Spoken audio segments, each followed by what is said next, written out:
back with us. He's with House Ways and Means. It's Congressman Greg Steube. Congressman, it's good to see you again. Okay, Congressman, you just heard that report. We've got all these geopolitical problems, and now all this distracting stuff with the Trump indictment. Where do you come down on all of that? Well, first of all, the Chinese Communist Party can't tell American government officials who we can and cannot meet with. So I fully support Kevin McCarthy meeting with the Taiwanese president. Never would we tell other countries who they could and couldn't meet with. It's kind of interesting to hear from the White House that they're classifying this as an unofficial visit, but we were meeting in the official capacity. So I don't think it matters. Chinese Communist Party can't tell us who we're going to meet with. We have good relations with the Taiwanese, and the Chinese Communist Party wants to dictate to the world what we should and shouldn't do. What do you think of the Trump indictment? Well, there's so many issues here. Again, you have a complete politicization and weaponization of the justice system.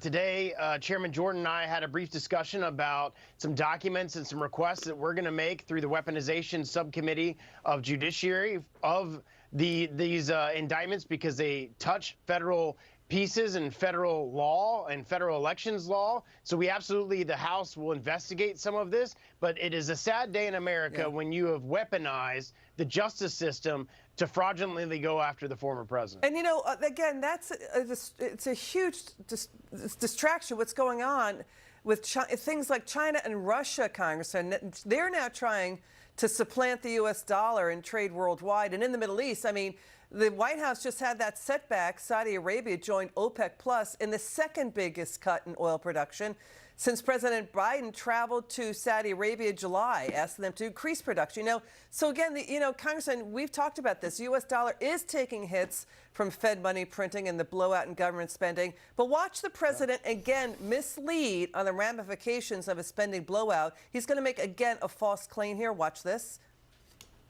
I cut the deficit over 2 years by $1,700 billion, more than any president has in the history of the United States of America. So if we are going to turn our politics over to people who maybe just for the heck of it are making up stuff, then where does this stop? Do you know some really wonderful people, well educated, maybe even some of them in this excellent institution, who are great, they're successful, nice people and all that, and boom, they're way on the other side of our democracy in our own country. Why? Because they don't want to pay more taxes? Okay, if Hillary, the critics are saying, Congressman, Hillary Clinton should look to Biden for making stuff up, because the deficit is down because record pandemic relief spending expired. Federal debt inexorably rose. It's under Biden, it's above $31 billion. But what do you think of now Nancy Pelosi saying people are, quote, way on the other side of democracy because they don't want to pay more taxes to pay for their blowout spending?